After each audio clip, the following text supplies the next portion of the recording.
the second video for the test review for chapter 13. Now because the video cut out at the end of one of the questions, I'm just going to do it on a separate paper to walk you through how you would solve that problem.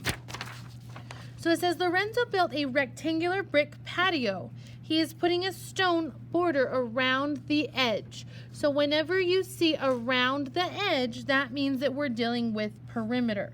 So perimeter is always the edge or going around something.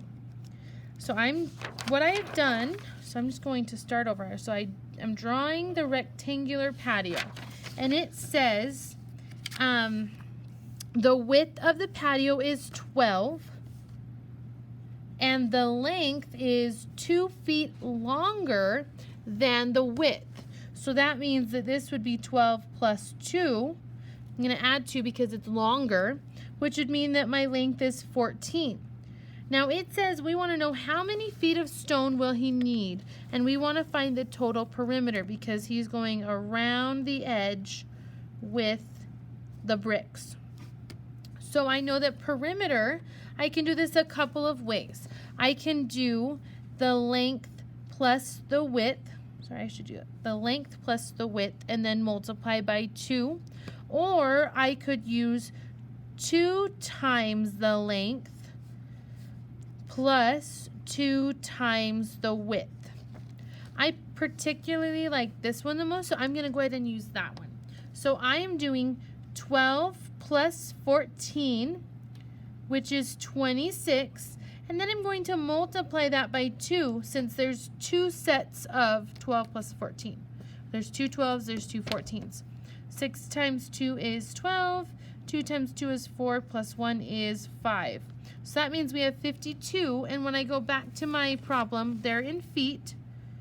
And since I am dealing with perimeter, I don't square those feet, it's just 52 feet. All right, question number 16. Which rectangle has a perimeter of 10? Well, if we know that perimeter is 10, and we know that perimeter is the length plus the width multiplied by 2, I'm going to go ahead and divide this by 2 to start out. So 10 divided by 2 is 5. That tells me that when I add up my length and my width, they should equal 5 if I want my perimeter to be 10. So 4 plus 1 equals 5. And if I just to double check, 5 times 2 is 10. So yes, that one would equal 10. On this one, we have 2 plus 5 is 7. And if I multiply that by 2, I get 14. So that does not work. 2 plus 3 equals 5. And 5 times 2 equals 10. So that one will work. And then 6 plus 4 equals 10. 10 times 2 is 20, so that would be too high. So we only have the 2 possibles that would have a perimeter of 10. All right, a folder is 11 inches long and 8 inches wide. So I'm going to go ahead and draw my folder. This folder is 11 inches long and 8 inches wide. Alyssa places a sticker that is 2 inches long and 1 inch wide on a notebook. Choose the words that correctly complete the sentence. So what we want to figure out is the area of the folder that is not covered by the sticker.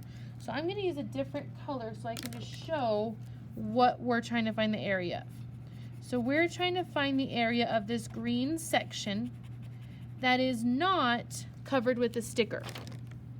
So we know in order to do that, we need to find the area of the whole thing, which would be 8 times 11, which is 88. And we need to find the area of the sticker, which is 2 times 1, which is 2. And we know that to find the area, we would subtract those, which would give us 86. Now, I did a little bit more than what you're required to do for the problem, but I feel like it's always a good idea to solve it and then go through what steps did I take.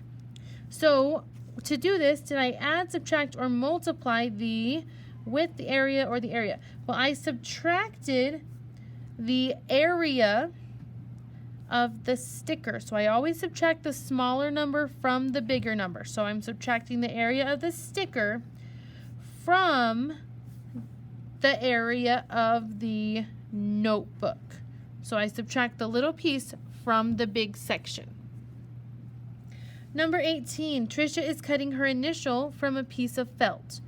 For numbers 18A through 18C, select yes or no to tell whether you can add the products to find the number of square centimeters Trisha needs. So with these kind of problems, when you have a composed figure, there's always more than one way that you can solve these correctly. So I'm going to do it in pencil so that I can erase after each one and just show you the difference. So the first one, it says 1 by 8 and a 5 by 2. So I'm going to see if I can cut this to make a 1 by 8. And if I cut it, there's my 1 by 8. So that is one of the rectangles I could make. And then this one, I know that the length is 5.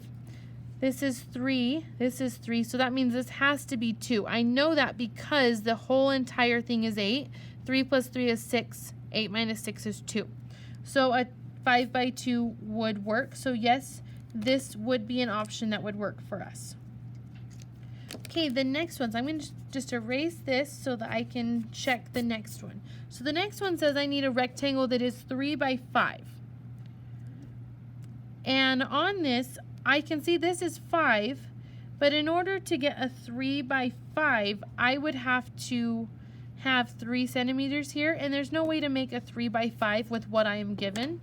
So I know automatically that one is a no, because 3 by 5 is not possible with this drawing. Now the last one is a 2 by 5. Well, I know from the first example that I did a 2 by 5, and this was the 2 by 5 right here. So I know that's possible. And then I have a 1 by 3. So here's 1 inch by 3 inches there, and there's 1 inch by 3 inches there. So I can make these, but that leaves this section out. We don't have anything that's going to find the area for that one. So because of this, the answer is no. Last question. Mr. Butler posts his students' artwork on a bulletin board. The width and the length of the bulletin board are whole numbers, which means you're not going to have any halves or anything. What could be the dimensions of the bulletin board? Well, if the area is 15, that means that the base times the height equals 15.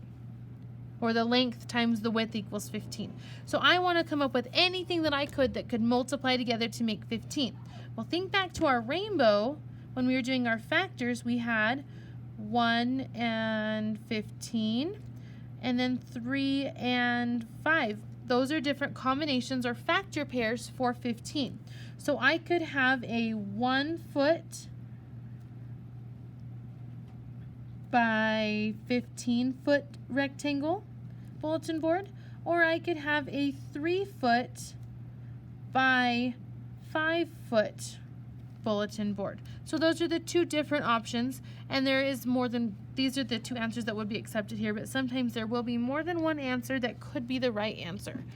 Make sure that you show your work on area and perimeter. It's best to draw it out so you can label what you're given and just use all the information and make sense of all the information in these word problems. Good luck on your test. Have a great day.